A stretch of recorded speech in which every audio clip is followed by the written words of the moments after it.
Everyone's always talking about Big Bang Bar this, Big Bang Bar that. More like Mid Bang Bar. Once upon a time, Capcom made some pinball machines. Some were good, some didn't go into production, like our good friend Big Bang Bar. See, there it is. How come no one ever talks about Capcom's other lost pinball machine? That's right, it's time to talk about Kingpin. Not to be confused with Gottlieb's 1972 Kingpin, or Williams' 1963 Kingpin, or Chicago Coin's 1951 Kingpin. Why are there so many Kingpins? What's with this backlash? What even is going on here? I guess there were a lot of bowling themes back then. Maybe a topic for another day. Kingpin is not a bowling theme. Way to stand out. This Kingpin goes with a 20s, 30s mobster angle. Great theme, who doesn't love Goodfellas? They also axed the space. Okay, I'll move on. Kingpin kinda had a star-studded cast behind it, most notably being designed by the legendary Mark Ritchie, but it also had prolific figures like Chris GRANNER on sound and Bill Futzenreuter on software. Kingpin had an astounding production run of, only 9 prototypes. So what exactly happened here? To answer that question, we have to rewind a little bit and take a look at what happened to Capcom Coin-Op as a whole. I kinda glossed over a few key Capcom moments in my main series, so I figured I should probably address those. Let me tell you, for a company that only produced 4 complete tables, Capcom sure does have a lot of stories to tell. When Capcom was just starting out on their pinball adventure, they made it a point to hire some big talent from the industry. This is how they got guys like Mark Ritchie and Python Angelo, who would have a huge say in the company's pinball decisions. Do I even need to state why these two are goated? I could give you a list of all their many hits, but chances are you probably know them already. And if you don't, well, I got a couple other videos you should maybe check out maybe. I will not be mad if you pause my video and go watch my other videos. You can watch them 3, 4, 7 times. I won't stop you. Anyway, what was I talking about? What a perfect start. Capcom really struck gold with these two. Surely the company would be successful with 2 absolute titans like these in charge. Yeah, we'll see how well that goes for them. Bam! Immediate lawsuit. Who's our opponent? Well, would you look at that. It's the industry leader, Williams. Yup, Williams' villain arc. Who knew they had it in them? When Mark left Williams, they gave him a 1-year non-compete clause. Which sounds scummy, cause it kinda is. This basically meant that Mark couldn't really do anything for Capcom for a little while. It also meant that if Capcom wanted to make anything, they'd have to do it 100% on their own. And if anything even looks like something we're doing, ooh, you're gonna get it. In retrospect, the whole Capcom taking forever to actually make a pinball thing I was memeing about in the main series makes a whole lot more sense now. Sorry Capcom, but I'll still rag on you for not being the ones to make Street Fighter 2. That's just, well, you'd have to be a real silly goose to let that one go to Gottlieb. So, Williams sued the shit out of Capcom, which made production harder and more expensive. With that in mind, it's a miracle they even got one pinball machine out the door. If there's one thing I've learned by making these videos, it's that pinball production is really hard, especially if you're just starting out. I know a setback like that would have destroyed some of our modern companies. But Capcom persevered and eventually got the ball rolling with some actually good pinball machines. Pinball Magic, Airborne, Break Shot, Flipper Football? Ooh, yeah, maybe not that one. But it is a good segue. Kingpin was the next game on the schedule, and Capcom finally let Mark Ritchie out of the back rooms to design again. Kingpin was progressing pretty smoothly, but, I mean, you read the title, you know something's gonna happen. Out of nowhere, Capcom decided to push Kingpin back so they could get Python's new game out instead, and by that, I mean rush it out as soon as humanly possible. Ah, Flipper Football. It's a pinball machine. And not a good one. The layout's weak, the art is boring, and it had a soccer ball sticking out of the backlash that people just love to break off. To make matters worse, Python made the ingenious plan to completely forego the prototyping process to make some sort of deadline. That means that the game was sold in a wildly buggy, incomplete mess of a state. As much as $1 million worth of parts were faulty, which cost the company a lot and tanked their reputation.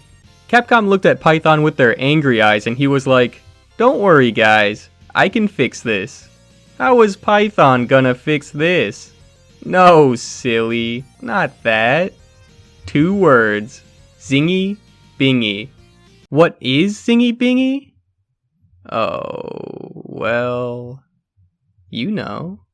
How am I going to talk about this on YouTube without them getting mad at me? Alright, so I can't really show you exactly what Zingy Bingy looks like, so I'll have to draw you a little picture here to kinda, you'll see what I mean soon enough. I'll grab our flippers here to make it look a little better, kinda get the idea. So the artwork on the playfield, you got two people, a man and a woman. Are they wearing clothes? No, but that's okay. We got our bumpers, and they go right about here. And they don't look like bumpers. I'm just gonna put that out there. I'll let you decide what they look like. And over here, we got a flipper. I don't really, a little worried about the placement I should be putting this in, but is it on this side? No. Is it on this side? No. Might be somewhere around here, Put that away. And the flipper shoots right into a hole that's right about. I mean, there have been some bad themes in pinball, but this one's gotta take the cake. Python had actually been working on this game for a little bit before this, going under Capcom's nose to design it and wasting their money to get assets. You must have been really sure they'd bite. I don't know why. The pitch for Zingy Bingy went about as poorly as you'd expect. The head of Capcom flew all the way over just to see what the pinball division was up to. After a minute of Python's Zingy Bingy pitch, he just got up and walked out the room, shaking his head in disbelief. I don't mean to be so mean to Python. He is probably my favorite pinball artist. I love the art package on Bad Cats. Might just be my favorite. Capcom Coin-Op was shut down not long after, leaving 3 unreleased pinball machines behind. Big Bang Bar, of course, a game called Red Line Fever, and tonight's big star, Kingpin. Sadly, by the time Mark finally got to design again, his table got canned before it could go anywhere. The most we ever got were those 9 prototypes floating around. I guess that's better than nothing. Yeah, this script was made before Pulp Fiction was announced. I don't know if that was obvious. Looks sick, Mark. Love the design. Glad to have you back. Python would leave the industry outright after this, which is pretty sad. I know I gave him a lot of shit for this, but he is one of the greats from the good old days of Williams. Just a shame things had to turn out the way they did. Also, I almost forgot to bring this up, but while this was all going on, Sega Pinball kept prank calling Capcom to tell them how bad a job they were doing. You know it's bad when Sega's making fun of you. That about wraps up the history behind the table, so why don't we take a gander at what you're going to be doing if you ever come across a Kingpin somehow. There's believed to be only 8 of these bad boys left, which isn't a lot, I know, but they do give us a good glimpse at what could have been. Like I said, this is a Mark Ritchie design, and just like all the great Mark Ritchie designs, say it with me, crisscross apple sauce. I like this trope a lot. They open up a lot of options. I often find in a lot of tables that one flipper is just going to be more useful than the other, but having a ramp setup like this makes it easy and satisfying just to pass the ball around. The rest of the playfield is also solid. Not a whole lot going on, but it has a good flow and none of the shots are really annoying. Again, nothing groundbreaking, but it does work for what Mark was going for. The artwork for Kingpin is wonderful. It really captures the theme perfectly with its classic 90s pinball style. The backlash in particular is a perfect fit. I love it. What is that, a bullet multiplier? The art was done by Stan Fukuoka, who only did art for 2 other tables, Breakshot and Big Bang Bar. It's a real shame this guy didn't get the chance to do more, cause all his stuff is really good. Hell, I would say that the art package for Big Bang Bar is one of the bigger reasons anyone gives a shit about it. The premise of Kingpin is that you're new to the city. Welcome to the big city, kid. Thanks. And you gotta rise the ranks by taking on a bunch of different gangster jobs. Maybe also take care of a few unlucky henchmen along the way. You shoot Hotel Flex to start your modes, and this Hotel Flex is really the only toy on the table. It's nothing too special, just a building with some fake slots. There is one mode that incorporates the slots, so it's not completely for show.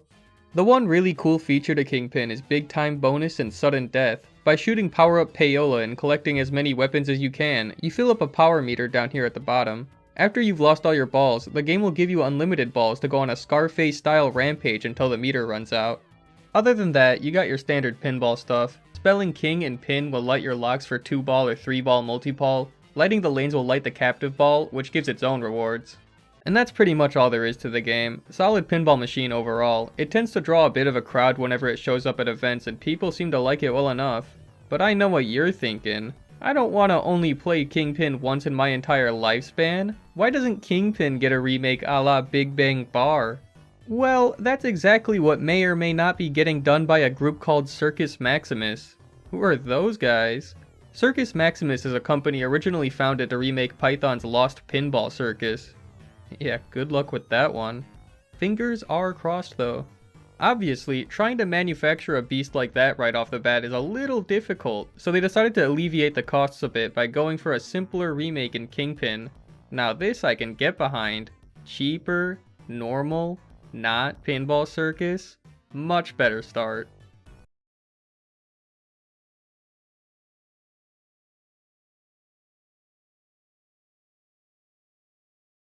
They whipped up a few of these bad boys and were planning on selling it by 2019. But if I look at my calendar, yep, they missed it.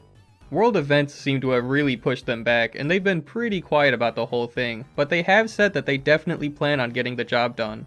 Development hell is a story we've seen all too much in these smaller manufacturers, but I really do hope they succeed. I would love to see more Kingpins in circulation, and if they can get back to their passion project, I would really love to see some more pinball circuses in circulation.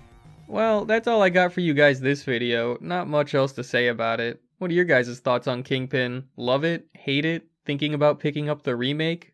Personally, I think it's pretty neat. Shame it didn't get the attention it deserved when this guy got remade. There's still loads more pinball topics to cover, so why don't you drop any suggestions down below? Oh, and one last thing. Thanks for watching.